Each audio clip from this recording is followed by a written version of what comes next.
بسم اللہ الرحمن الرحیم رب اشرح لی صدری ویسر لی امری واحلل عقدۃ من لسانی یفقہوا قولی۔ اگر میں آپ سے کہوں کہ 12 احادیث جو میں آپ کو بتا رہا ہوں قیامت کے دن اگر میں آپ سے کہوں کہ صرف 12 احادیث آپ کو بتا سکتی ہیں کہ قیامت کے دن آپ کن لوگوں کے ساتھ ہوں گے۔ ظاہر ہے فتنوں کا دور ہے، اس میں خیر اور شر میں تمیز کرنا مشکل ہے، تو اس دور میں ایمان کو کیسے بچائیں، شیطان کے حملوں سے کیسے خود کو محفوظ رکھا جائے، اور پھر جنت تک پہنچنے کا سب سے سیدھا راستہ کیا ہے، تو کیا آپ جاننا چاہیں گے؟ تو آج ہم آپ کو انشاءاللہ بتانے والے ہیں۔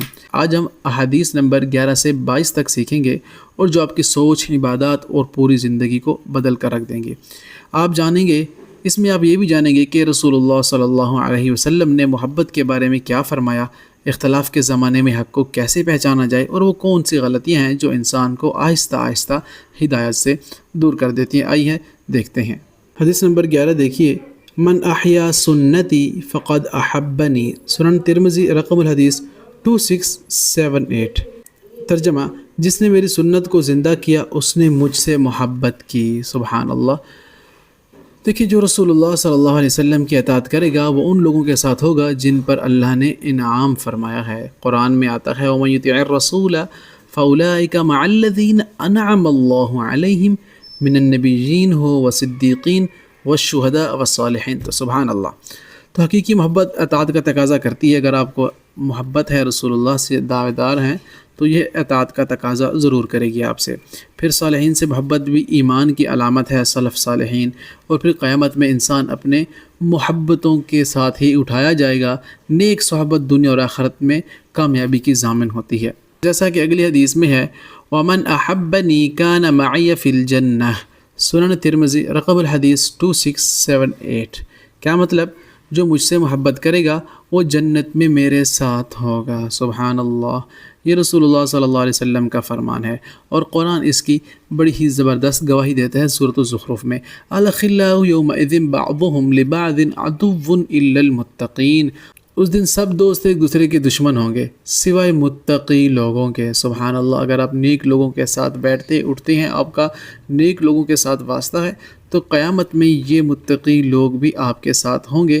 اگر آپ کے دوست نیک نہیں ہیں اور آپ نیک نہیں ہیں تو ظاہر ہے پھر آپ کا انجام بھی ان کے ساتھ ہوگا، جیسا کہ حدیث میں آتا ہے المرء علی دین خلیلی، ہر انسان اپنے برابر والے دوست کے دین پر ہوتا ہے۔ جیسے بیٹھتا ہے، اٹھتا ہے، کھاتا ہے، پیتا ہے، جس کے ساتھ بھی ہوتا ہے وہی اعمال وہ پرفارم کرنے لگ جاتا ہے، حتیٰ کہ وہ اس کے دین پر چلا جاتا ہے۔ تو اس لیے اپنے دوست سوچ سمجھ کر چنیں۔ اللہ کے لیے محبت ہمیشہ باقی رہتی ہے۔ آپ اللہ کے لیے کسی سے محبت کریں، حدیث میں آتا ہے الحب للہ والبغض للہ۔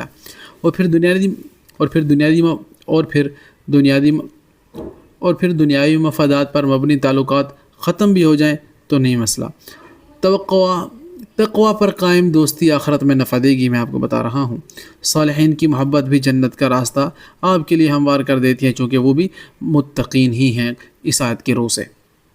آگے ہے حدیث نمبر 13، المتمسک بسنتی عند فساد امتی لہ اجر الشہید، المعجم الاوسط الطبرانی، رقم الحدیث 5414۔ جس نے میری امت کے فساد کے وقت میری سنت کو مضبوطی سے تھام لیا اسے ایک شہید کا اجر ملے گا۔ سبحان اللہ، کتنی بڑی بات یہاں پر رسول اللہ صلی اللہ علیہ وسلم کے دوارا بتائی جا رہی ہے ہمیں کہ جس نے اس پرفتن دور میں اپنے آپ کو دین پر ثابت قدم رکھا تو سنت کی پیروی کرتا رہا، تو ہوگا یہ کہ اللہ تعالیٰ اسے ایک شہید کا ثواب دیں گے۔ اب شہید کا کتنا بڑا درجہ ہے، تو اس لیے ہمیں چاہیے کہ فتنوں کے زمانے میں عبادت کرنا بہت ضروری ہے۔ ہمیں اللہ کی طرف دوڑ لگا، ففروا الی اللہ، اللہ کی طرف دوڑ لگاؤ۔ کہاں بھاگے جا رہے ہو؟ فائن تذہبون، قرآن میں ہے، بار بار ہے، کہاں بھاگے جا رہے ہو؟ ما غرک بربک الکریم، کس چیز نے تمہیں اپنے رب سے دھوکے میں ڈال رکھا ہے؟ تو فتنوں میں دین پر ثابت قدم رہنا بہت بڑی فضیلت کا حامل ہے۔ پھر عبادات کو گمراہی سے محفوظ رکھنا یہ بھی اسی کے اندر داخل ہے، اور پھر عبادات آپ کی بھی محفوظ رہتی ہیں اگر آپ فتنوں کے دور میں سنت پر عمل پیرا ہیں۔ اور فتنوں کے دور میں ذکر، دعا اور قرآن سے تعلق بھی بڑا ضروری ہے، تو ایسے حالات میں عبادت کا اجر اللہ کی طرف سے کئی گنا بڑھا دیا جاتا ہے۔ آگے ہے حدیث نمبر 14، من وقر صاحب بدعت فقد اعان على هدم الاسلام، المعجم الاوسط الطبرانی، رقم الحدیث 6772۔ جس نے کسی بدعتی کی عزت کی اس نے اسلام کو ڈھانے میں مدد کی. جو بدعتی ہے آپ اس کی تائید میں سر بھی ہلاتے ہیں نا تو اللہ نے فرمایا اور تو اللہ کے رسول نے فرمایا اس نے اسلام کو ڈھانے میں اس کا ساتھ دیا ہے. اللہ اکبر. جس نے کسی بدعتی کی عزت کی تو اس نے اسلام کو ڈھانے میں مدد کی. اگر وہ کہہ دیتا ہے کوئی بات اور آپ سر ہلا کر ہاں کہہ دیتے ہیں یہ بھی آپ دین ڈھانے کے برابر ہیں. چونکہ بدعتی جو ہے وہ الیوم اکملت لکم دینکم میں پہلے بتا چکا ہوں پچھلے لیکچر میں کہ دین تو مکمل ہو چکا ہے نا, اس کے بعد کوئی دین آنا نہیں ہے, کسی دین میں کوئی اضافہ کرنا نہیں ہے. تو دین کی اصل صورت جو ہے وہ پہلے ہی مکمل ہے. پھر عبادات میں اضافہ یا عبادات میں کمی کر دینا یہ بھی بدعت ہے, اور ہر دینی عمل قرآن و سنت کے مطابق ہونا چاہیے.